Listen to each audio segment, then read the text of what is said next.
Hello everybody. I wasn't expecting to make this video today. I got this in. I thought this was going to be arriving Monday. I was having it. This is a Yale Superior 9-pin dimple.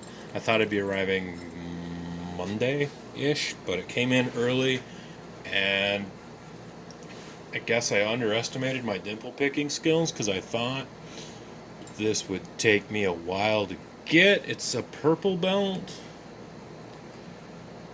and I didn't think my dimple picking skills were at the purple belt level yet, so I thought this would be a nice challenge for me, and it was. It's kind of tricky. Works nicely. If you notice here, there's a C-clip that I have already removed for disassembly later, because that thing does not like to come out. It stabbed myself a couple of times taking that thing out, so I'm glad I did that. Works properly. This is the first properly good Yale lock I've ever worked on, so it should be fun. I don't know how long this is going to take me to do, but let's just get started, I guess. So there are 9 pins on the top, and they're kind of arranged in almost like a V shape. They meet in the middle for the most part, but like sometimes it does help to switch what side you attack them from. And it can take a while to find a binder because there are so many pins.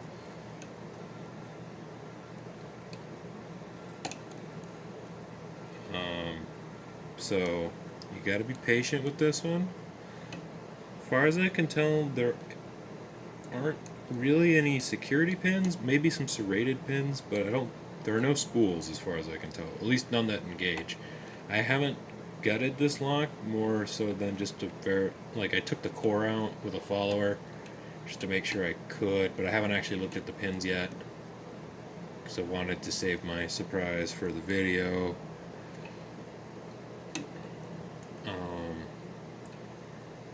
So this is a 9-pin dimple lock with 4 sliders.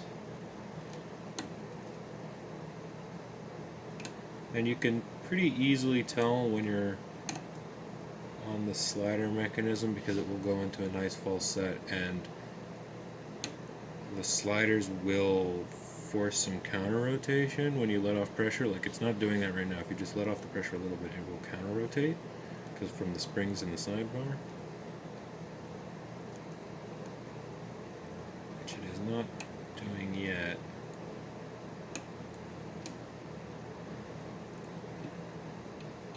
I'm not a big fan of these black flags, frankly, and as far as I can tell, not a lot of people are either. They're a good budget option, but I really wish I could afford those multi-pick elites. Maybe someday.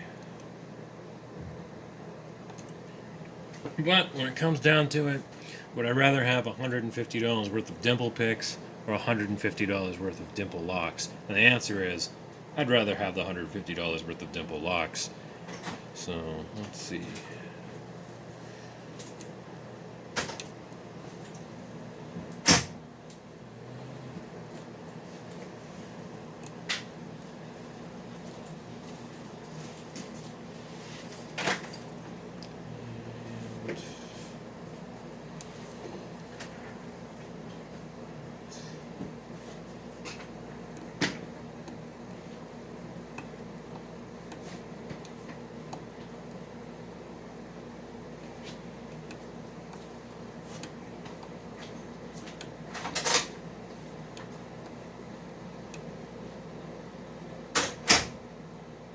That was my roommate. um, so, yeah, I live in a college dorm. So, that might happen again in the future. Okay, that was a good one. Nice click. Nice satisfying click. Alright, I wasn't thinking I'd be putting out another video until like tomorrow, because I was watching, I think it's Chris Make Crap or Chris Builds Crap, one of those two. I'm going to feel really bad if I get his name wrong. But anyway, and he was picking a challenge lock by I Muju, and I was like, I haven't made a challenge lock in fucking forever. Said I was pretty good at it when I did it, so I got the tool still. And I just got in a quick change tool post for my lathe, and I got some new tools that I think will let me do undercuts on the core, and I want to experiment with that. So I'm thinking I might do a video where I'm just making a challenge lock tomorrow, assuming I've got some schoolwork I got to get done first. A project that needs working on, but assuming I can get that done in time. I was thinking about making another challenge lock. I'm going to switch to the other side, just push from the other direction. Sometimes I find that helps on this thing.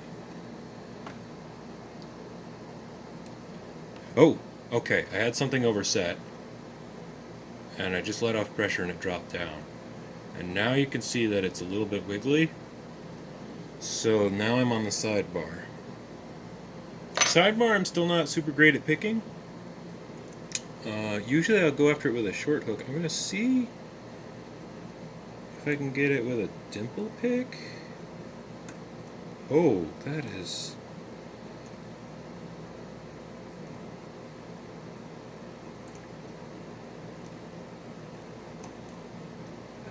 that is much nicer, I'm not going to lie.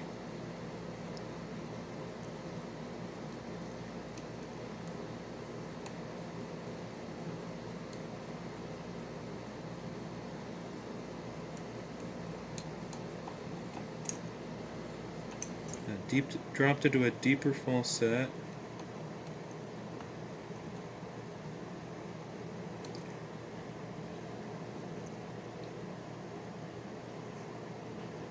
Just gonna keep the pressure somewhat light.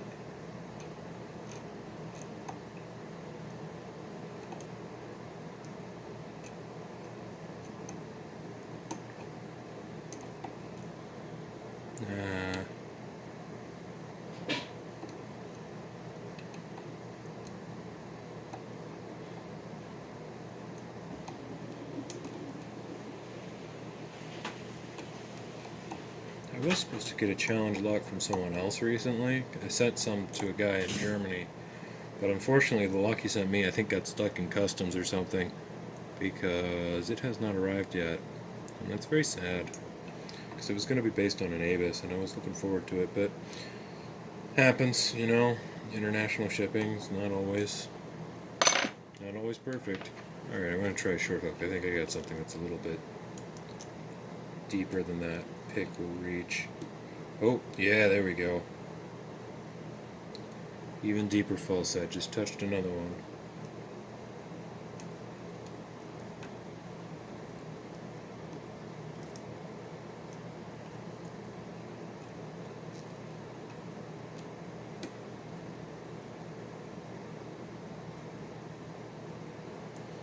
Come on.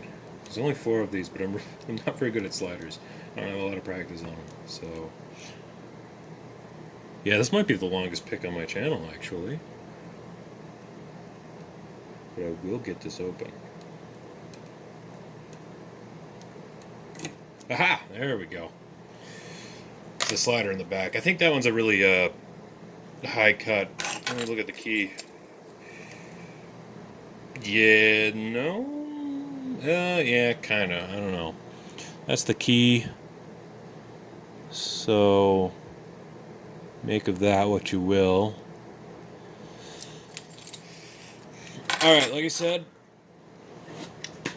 I took one of the retaining clips out of here so that I could more easily disassemble this. So all I need to do now is remove this screw right here.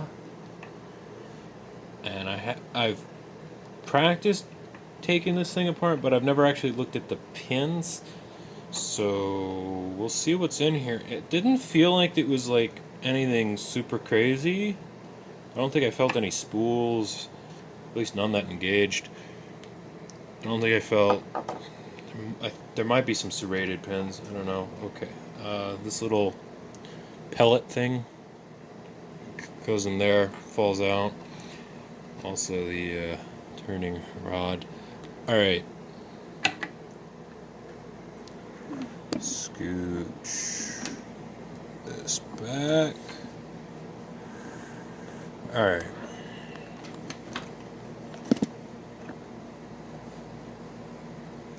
Okay. Let's take this bad boy apart.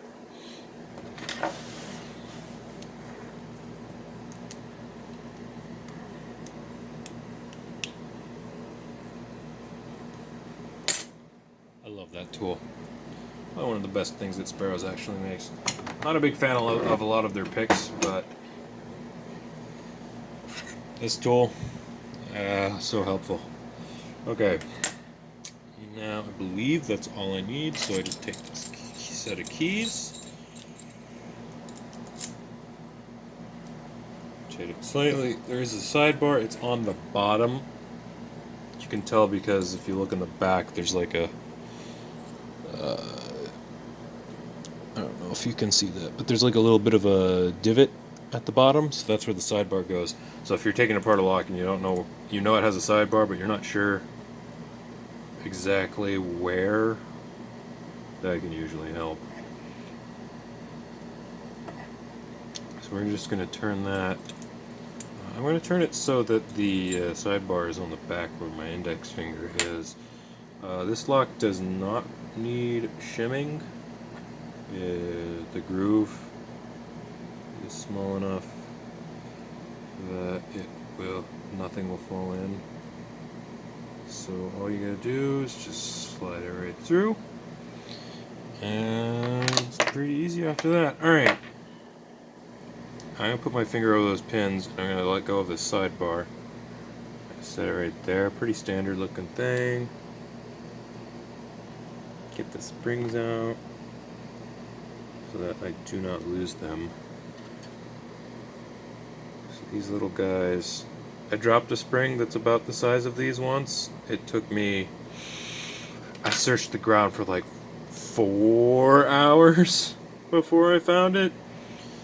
Not a good time. Alright, so we're gonna start in the back. So 1, 2, 3, 4, 5, 6, 7, 8. Oh god, we're gonna use up this whole thing. Alright, looks like it's a standard pin.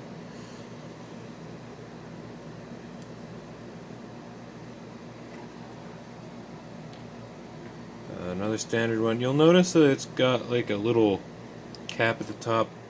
When I get this all apart, I'll bring one up to show you, but that's pretty normal on dimple locks. It helps keep them from falling too far into the keyway because there's usually not any like warding for them to sit on.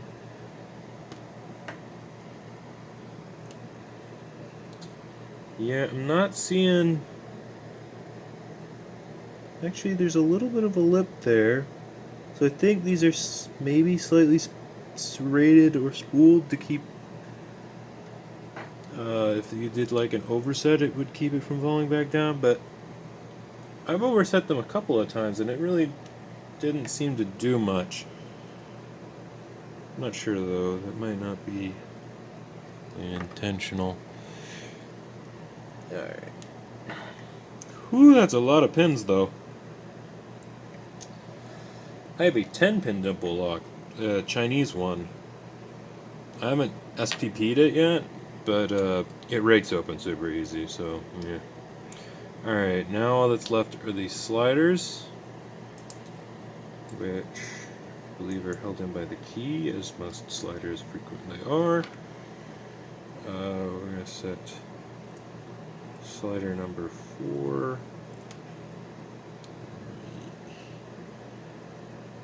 I'm going to set the sliders back here.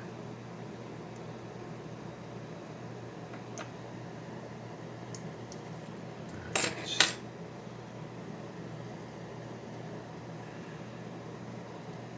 I always gut things so that the back of the plug, or the core, is on the right side of my mat.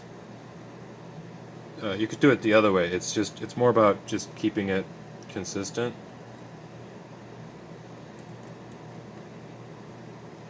Alright, the springs are in there. I'm gonna see if I can... Oh god, no. I'm gonna leave those in there. They're very small. They're about the size of the sidebar springs, but just like a little bit fatter.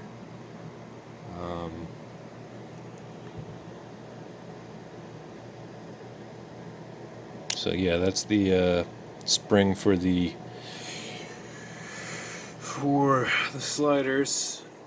I'm just gonna keep that in the core. I think this right here.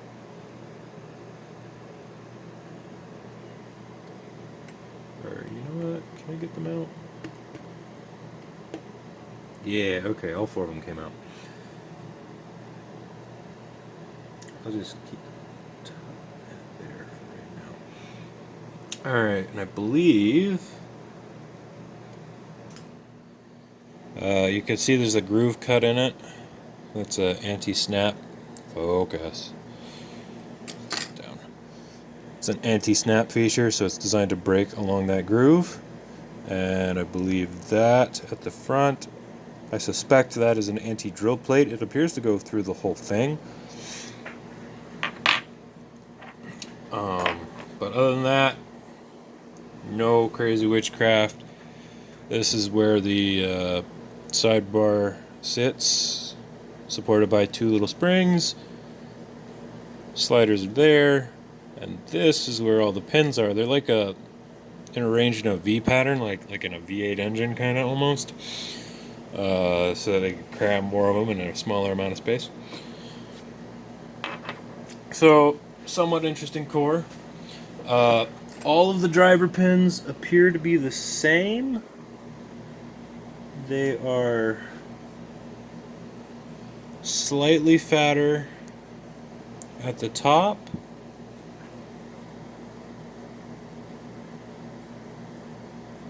And I think just gently spooled, like right here-ish. Just a little bit of a lip. To keep them from falling back down if you overset, but it doesn't seem to do much because I've overset these pretty much every time I pick this lock, and you just release pressure and they drop right back down, no problem. So I don't think that is doing what it's intended to do. Alright, this is going to be a minor nightmare. So what the hell is that? Oh. Yeah, that's an anti-drill pin, I believe. Alright. Set that there.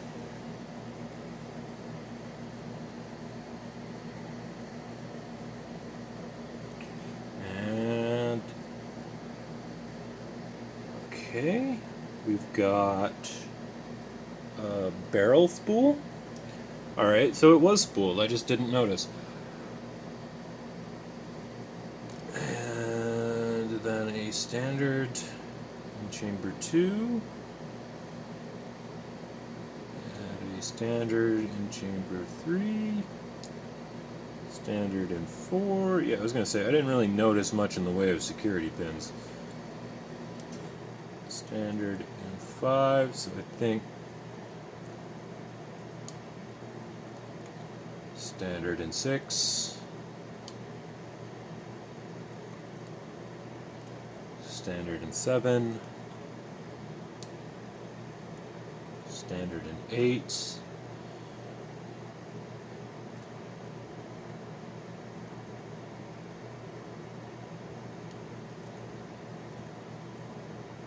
and standard in 9. No, that's like a weird ass sloped kind of T-pin thing. I'm not sure what to make of that.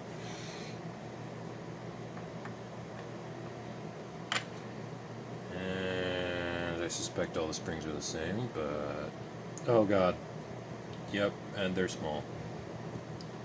This is a nightmare of springs. Core, nothing super exciting in here, except for the obvious channel for the sidebar right here. And I don't think, no, there's nothing going on in there. I didn't check. Is there counter milling? Restorations? Does not appear to be on the core. Okay, so that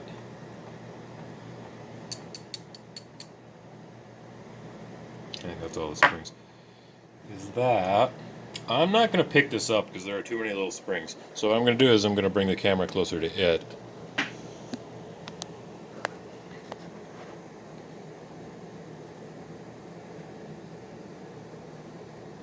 Does this thing's flash on? No, it's just bright. Alright, so yeah. Sliders. No false gates on the sliders, I think. Oh, wait. There is a false gate on the slider. Oh, fuck. Alright, sorry for the camera violence here. There is a false gate on the slider right here. But there isn't a false gate on all of them. Appears to just be that one. Slider number 2 has a little groove cut on him. But the rest do not appear to have a false gate. Only security pins are in chambers 9 with this T-pin-esque thing, and this barrel spool up in chamber 1. So this could be the core for one hell of a challenge lock. Oh god, am I really that evil? Alright, I do have another half. I can keep this one stock and then modify this other one. And I have 3 keys so I can send one away. Oh, I might have to do that. Alright, but that's a project for another day because I already have another lock, a padlock that I basically destroyed that I'm going to be turning into a challenge lock maybe tomorrow. We'll see. Yeah, thanks for watching. I didn't swear very much in this one. How odd. Alright, well, fuck it. We're done.